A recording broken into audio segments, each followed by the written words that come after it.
Hola a todos, soy la doctora Tia Kensara, la directora ejecutiva de Replenish Earth. Bienvenidos de vuelta y estamos en la sesión que se llama Reconstruyendo Mejor en Asia Pacífico y nos acompaña Chandran Nair, fundador y CEO de Global Institute for Tomorrow. Es un tanque de pensamiento basado en Hong Kong y Kuala Lumpur. Es el autor de The Sustainable State, el futuro de la economía global y la sociedad y Consumption Consumptionomics y el rol que tiene Asia para el capitalismo y salvar el planeta, y el creador de The Other 100, los otros 100, una iniciativa de periodismo fotográfico sin ánimo de lucro para presentar otra faceta del consenso mediático sobre temas de alta importancia para el mundo. También fue presidente en Asia Pacífico de Environmental Resources Management, la consultora ambiental más grande del mundo hasta el 2004. También estuvo en el comité ejecutivo del Club de Roma, miembro del Consejo de Gobernanza y Sostenibilidad y fellow del Instituto de Investigación de CIMB, y también asesor del gobierno de Camboya en temas de desarrollo. También ha sido profesor adjunto de la Universidad de Ciencia y Tecnología de Hong Kong y de la Escuela de Políticas Públicas Lee Kuan Yew en Singapur. También es el ex consejero de RX Corporation y ex miembro del consejo de BASF, la compañía de químicos más grande del mundo. Bienvenido, Chandran. Estoy muy emocionada de tenerte aquí con nosotros y siento que estoy sentado aquí en el Reino Unido pensando, wow. Y tienes la palabra, Chandran.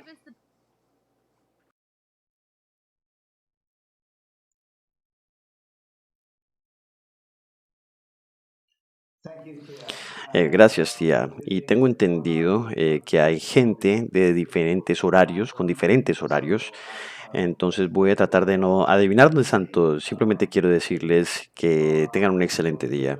Me siento privilegiado de haber sido invitado para compartir algunas cosas sobre cómo darle forma al futuro de la finanza en los bancos de la Alianza Global para una banca con valores en un mundo cambiante.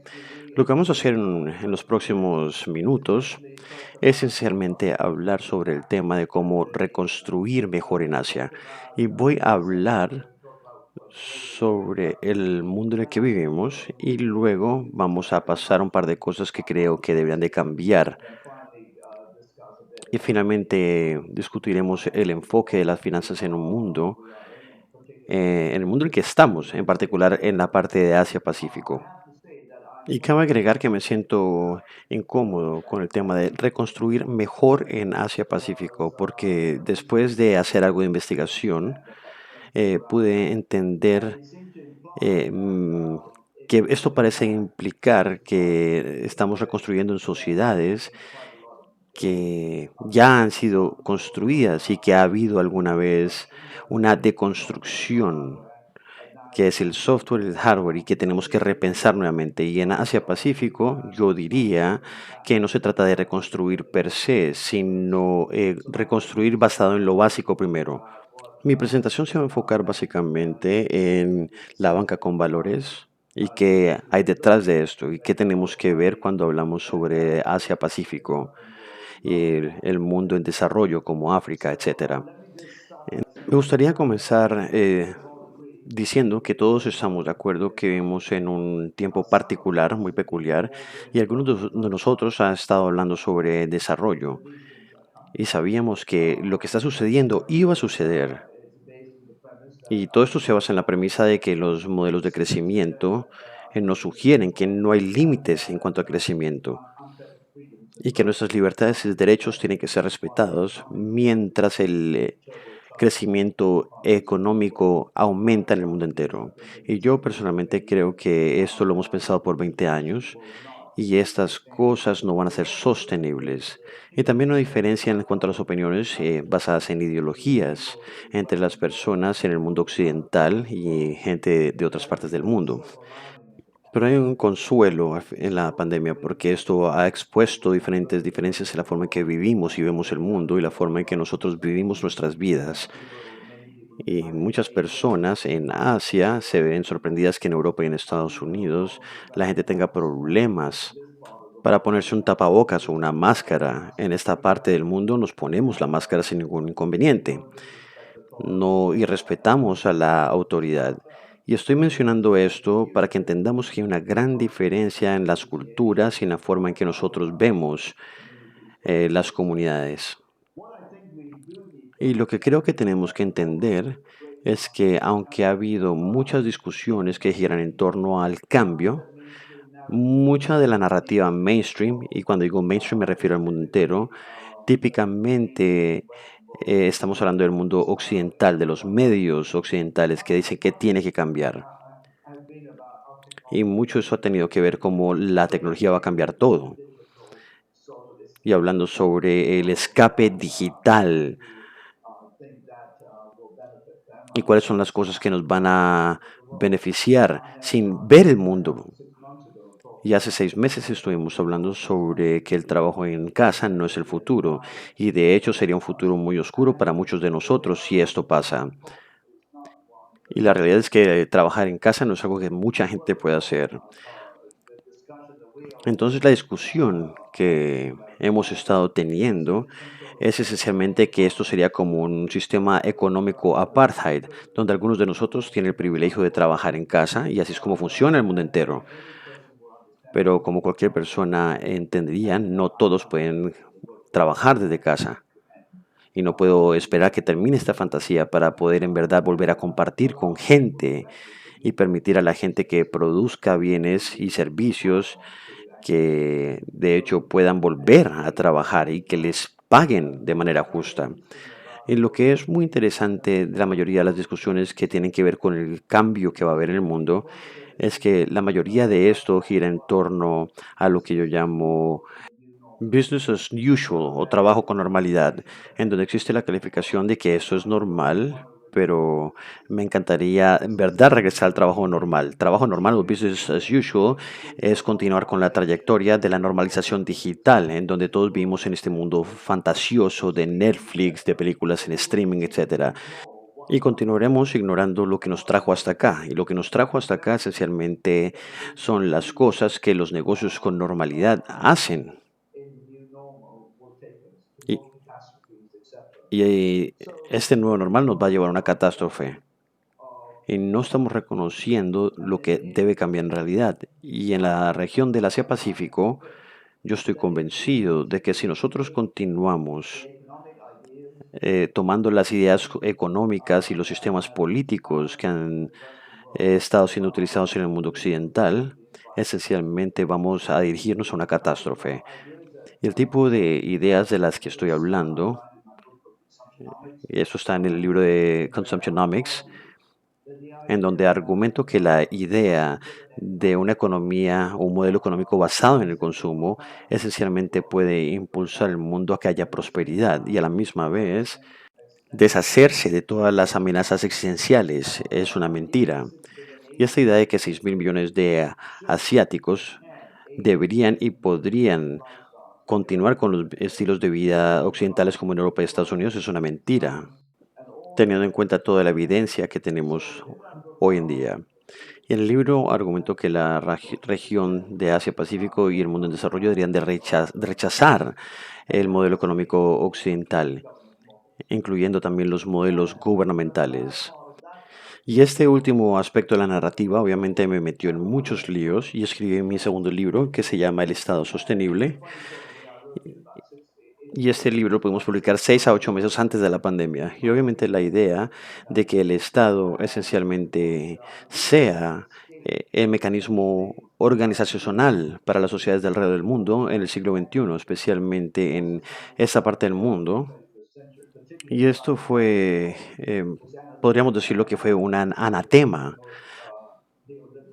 para los pensadores neoliberales,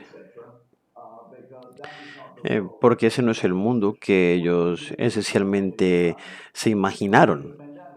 Y debido a la pandemia se volvió muy claro que el Estado es fundamental. El Estado esencialmente crea las reglas, etcétera. Y es muy irónico que mientras Donald Trump mostró los peores aspectos de Estados Unidos, etcétera, Joe Biden, el bueno, llegó y él quería que la gente se pusiera máscaras, pero ni siquiera pudo lograr esto. Y a esto es lo que yo llamo un Estado débil, donde las libertades y los derechos no son interpretados correctamente, en donde básicamente hay una mala interpretación sobre qué es el bienestar colectivo y cuáles son los derechos individuales. Pero es muy diferente a lo que pasa en esta parte del mundo. Y por eso es que aquí voy a comenzar a hablar sobre este tema. Si están de acuerdo conmigo que la fase existencial que estamos pasando ahorita no es solamente el cambio climático y ya, sino también la seguridad alimentaria, hipotecas, saneamiento, la tecnología y esencialmente la crisis del capitalismo, en donde se compran cosas que no se necesitan con dinero que no se tiene. Y esto afectó básicamente a la clase media, en donde se compran cosas que no se necesitan con dinero que no se tiene para impresionar gente que no te cae bien, como los vecinos. Y se puede apreciar de que se puede llegar a una conclusión, que en el mundo en desarrollo, ese ethos, la idea del capitalismo occidental, la idea del capitalismo, la tecnología, la libertad y la democracia, son la panacea, pero de hecho es una terrible opción.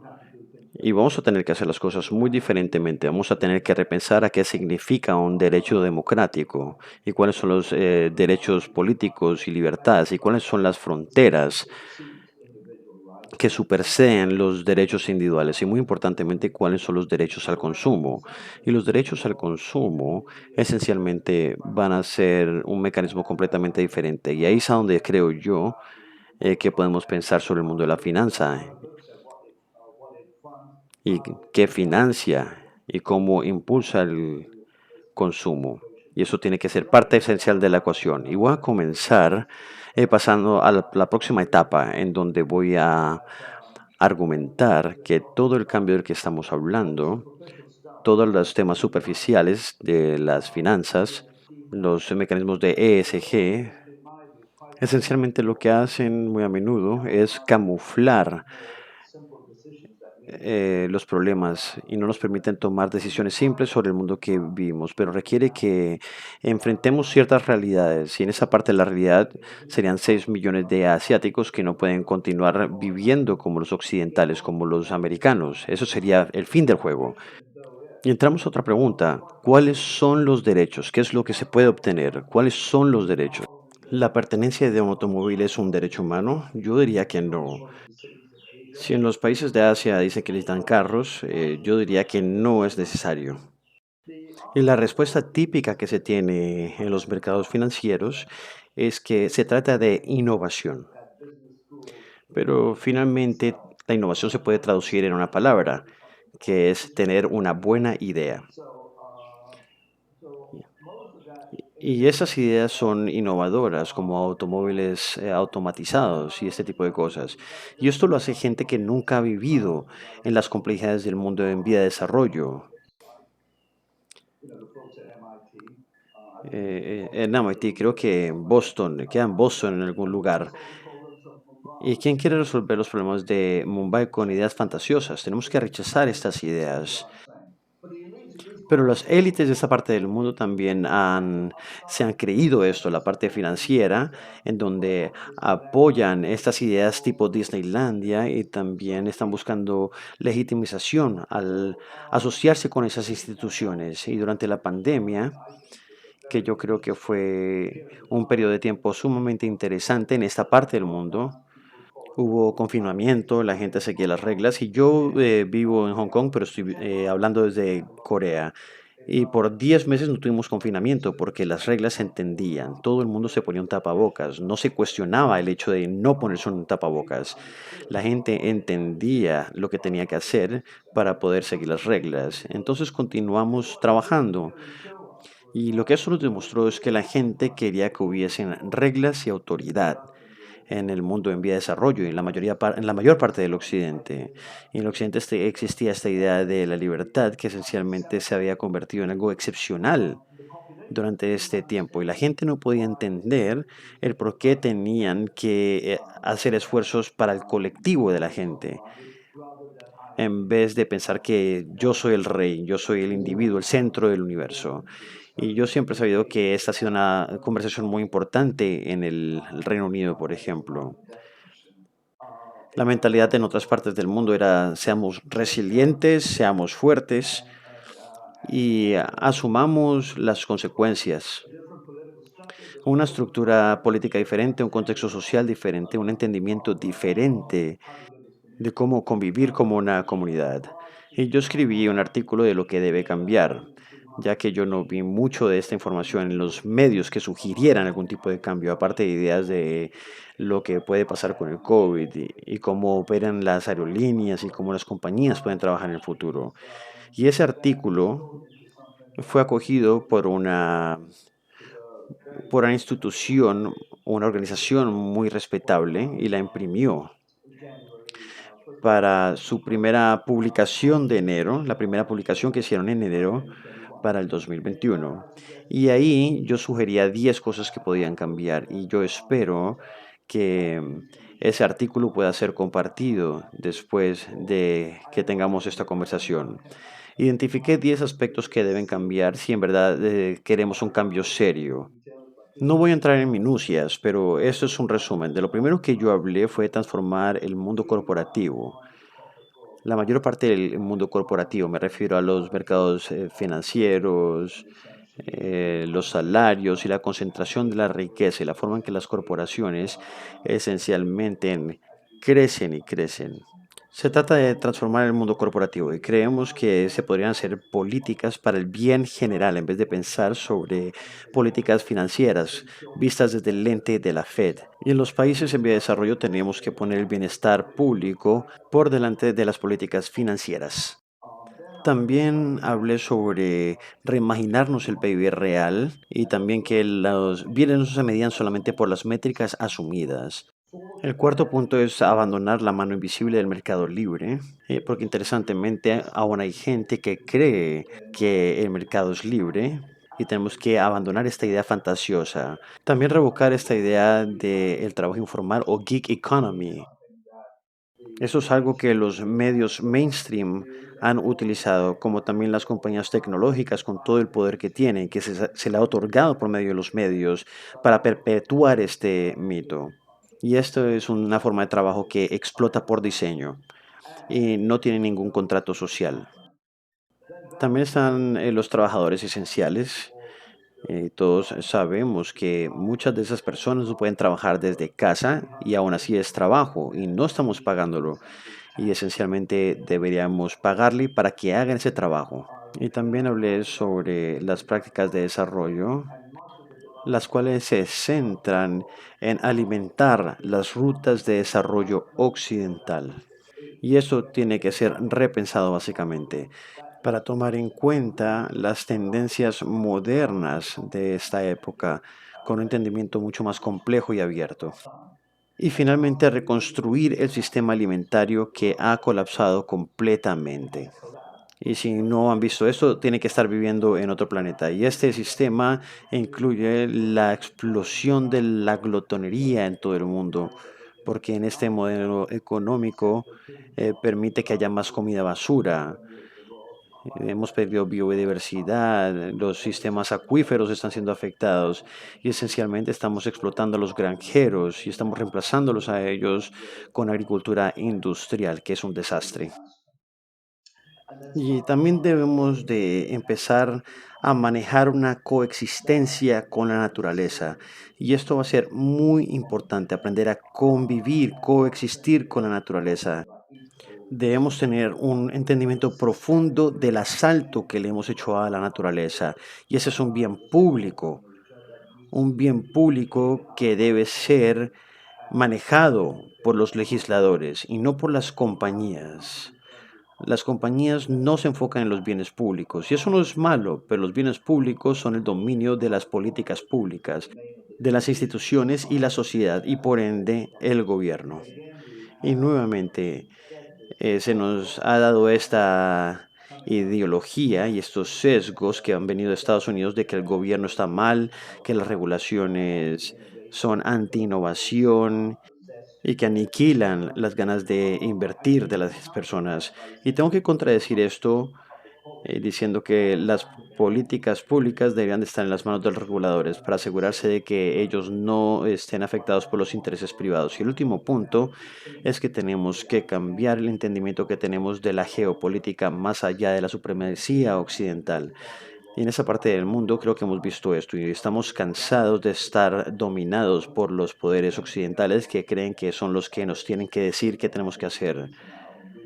Tenemos que aprender a hacer la paz en nuestra región y el dominio de la supremacía occidental en la geopolítica tiene que cambiar. Pero esto es algo que está en nuestras manos. No podemos continuar siendo herramientas para los políticos americanos que francamente nunca han salido de su país y nos dictan quién debe ser nuestro amigo y nuestro enemigo. Esas son las 10 cosas de las cuales hablé. Y por lo tanto, de estos puntos yo concluí, y tengo 5 minutos para terminar si no estoy mal. Sí, 5 minutos. Y me gustaría concluir diciendo que desde mi punto de vista deberíamos ver áreas clave en donde los bancos de esta gran alianza deberían comenzar a invertir dinero. Y las 5 áreas de las que estoy pensando, teniendo en cuenta el contexto de la pandemia, que espero nos haya enseñado algo, es primero que todo en la infraestructura para la salud pública. Y a lo que me refiero con esto es que tal vez uno esté muy consciente de esto si no ha vivido en el mundo desarrollado. Serían cosas como el agua, tratamiento de agua, saneamiento, drenaje. Muchas de las enfermedades que afectan muchas personas del mundo en vía de desarrollo son enfermedades transmisibles por agua y por aire. Y para aquellos que estén interesados, escribí un artículo hace unos 3 o 4 meses en el cual hablo sobre toda la problemática que trae esta ideología de lavarse permanentemente, donde se utilizan desinfectantes, etcétera, etcétera. Y para hacer esto se va a requerir de un sistema muy avanzado de tratamiento de aguas residuales. Y casi todos los países en vía de desarrollo no lo tienen. Por lo tanto, la infraestructura va a ser un punto fundamental para el futuro de las finanzas. Y no estamos acostumbrados a las finanzas verdes. Vamos a necesitar mandatos hechos por los gobiernos que estimulen a las instituciones financieras a que inviertan en esta área.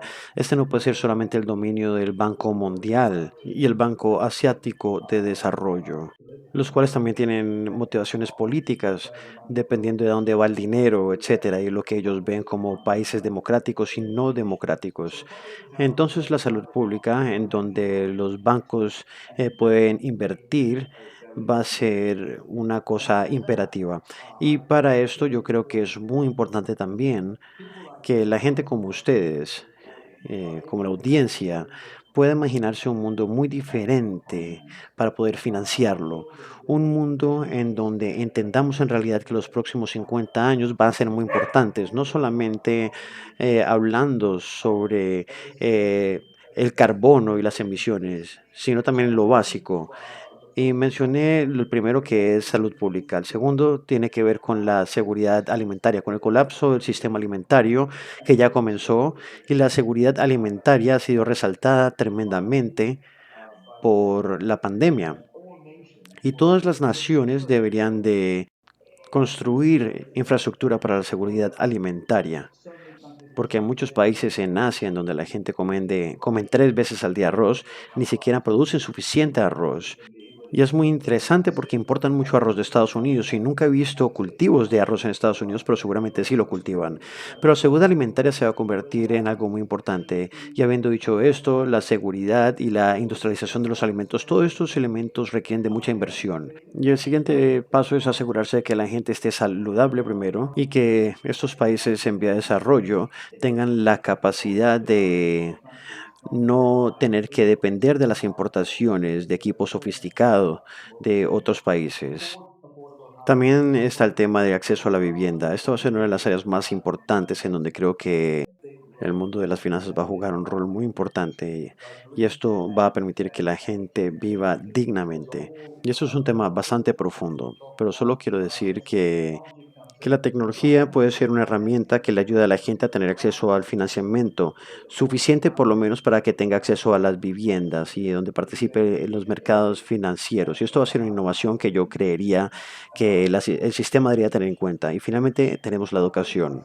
Voy a terminar diciendo que lo que yo creo que es más importante sobre cómo reconstruir nuevamente de una mejor manera comienza con la forma de pensar. Muchos de los líderes del mundo y los políticos del siglo XXI tienen ese paradigma de cómo se debería ver el mundo. Y cuando se confrontan con discusiones sobre el cambio climático, se remontan a las ideas económicas que esencialmente nos trajeron a este punto y no han sido educados para poder entender a nivel político de que tenemos que crear un mundo nuevo. Tenemos que entender que el futuro es biológico, no es digital. Y la biología es esencialmente lo que está afectando la raza humana alrededor de todo el mundo. La parte digital no necesariamente es la solución. Y finalmente tengo que decir que pasemos de la revolución industrial 4.0 a la 1.0. Y ese es un término que hemos utilizado para referirnos a la resiliencia. Y en nuestro instituto, una de las cosas en las que nos enfocamos es trabajar con las organizaciones, con los bancos centrales, por ejemplo, y ellos están buscando cómo medir el capital natural e incluirlo en la formulación de políticas que esencialmente afectan toda la cadena de valores en términos del marco de trabajo regulatorio. Dos puntos más y termino. Y también ver los bancos más grandes. En Asia hemos trabajado para hacer que ellos expandan el mercado, pero esencialmente centrándose en cosas que normalmente ignoran y traer nuevos inversionistas para el tema de clima, soluciones alimentarias y vivienda. Y finalmente, también trabajar en la industria de los seguros y pedirles que busquen soluciones que beneficien a la gente con menos ingresos. Y eso se puede hacer, sino que estamos pegados en esquemas de premios que no permiten buscar soluciones como las que estoy mencionando. Muchísimas gracias por escuchar. Muy amables. Excelente, Chandler. Muchísimas gracias. Hay demasiadas preguntas que están llegando y yo sé que la audiencia tiene muchas inquietudes. Y voy a pedirle a la audiencia que guarde esas preguntas porque vamos a tener una sesión más adelante que comienza a las 5:30 hora central y hay un link justo al lado del Social Life, de donde está la plataforma de Cvent, en donde puede hacer clic y ahí es a donde se van a unir. Ahí vamos a estar Chandran y yo y también se queden para tener una discusión. Y solamente quería tocar ese tema nuevamente. Tú estuviste hablando sobre esta responsabilidad que se tiene por parte de la persona, de las personas, del público, no solamente el gobierno, sino el público en sí, para el bienestar social y para el bienestar comunitario. ¿En dónde ves tú que está la relación entre ese interés propio y beneficio general? ¿Y cómo esto afecta las decisiones que tomamos a nivel personal y cómo estas impactan a los demás y también su bienestar? Gracias. La verdad, mi punto de vista es que no me gusta hablar sobre el comportamiento personal porque todos tenemos una tendencia a un mal comportamiento. Por eso todas las sociedades tienen reglas. Y yo creo que también esto es una parte de la ecuación. Muchos creen que porque ahorran energía son mejores que otras personas y yo no creo que esto sea válido en el momento en el que estamos. Necesitamos reglas que esencialmente puedan moldear este comportamiento. Así de sencillo, porque así lo queramos o no, hay características individuales que consideramos buenas y tal vez tratemos a nuestros vecinos bien. Y independientemente de eso, todos tenemos una tendencia al mal comportamiento. Por eso es que tenemos que tener reglas. La verdad no me gusta pensar que la gente se va a comportar bien o correctamente. Esencialmente lo que me gustaría creer es que la gente va a responder a la idea de que sus acciones bajo ciertas directrices de la sociedad van a protegerlos a ellos mismos y también al resto de personas. Y por eso es que el consumo verde nunca ha salido adelante, porque esto es algo que se puede copiar, pero no se puede traducir en acciones. Y no creo que tengamos tampoco tiempo de sugerir que la gente simplemente va a cambiar. Y en particular cuando la gente no tiene algo y se les tiene que proveer. Y eso es un contexto diferente de la conversación. 600 millones de personas en la India ni siquiera tienen un hogar estable. Y esto no va a ser resuelto simplemente teniendo conversaciones sobre la neutralidad del carbono, ni tampoco sobre inversiones sostenibles ESG, ni cosas por el estilo. Solamente se va a resolver con intervenciones estatales fuertes y esto requiere de una multitud de intervenciones para tratar de cambiar ciertos sistemas y también va a requerir de mucha disciplina y también unir recursos que solamente podría hacer un gobierno. Entonces, a nivel macro, en cuanto a los retos que estamos encarando en el mundo en vía de desarrollo, las acciones individuales son importantes, pero no hay nada que pueda reemplazar el orden. Y el orden solamente puede ser traído por medio de instituciones gubernamentales y el Estado.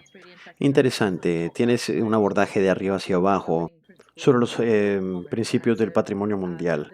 Y la responsabilidad recae con la infraestructura que se convierte en el marco de trabajo por el medio del cual cada uno de los actores individuales pueden empezar a jugar su rol. Sí, la gente actúa por su propia cuenta tiene un marco de trabajo. Cuando no hay un marco de trabajo y continúan sugiriendo que es un movimiento sin cimientos, está bien y nos da a todos unas credenciales de libertad, pero esto no cambia en nada a gran escala. Bueno, vamos a estar hablando sobre ese tema en las sesiones divididas. Chandran y yo vamos a estar uniéndonos al Zoom. Únanse a Zoom, por favor. Solamente tienen que hacer clic en la sesión dividida, en la agenda de Cvent, justo al lado de la sesión del día de hoy. Y nos vemos ahí muy pronto. Muchas gracias y Chandran, nos vemos en el Zoom. Gracias.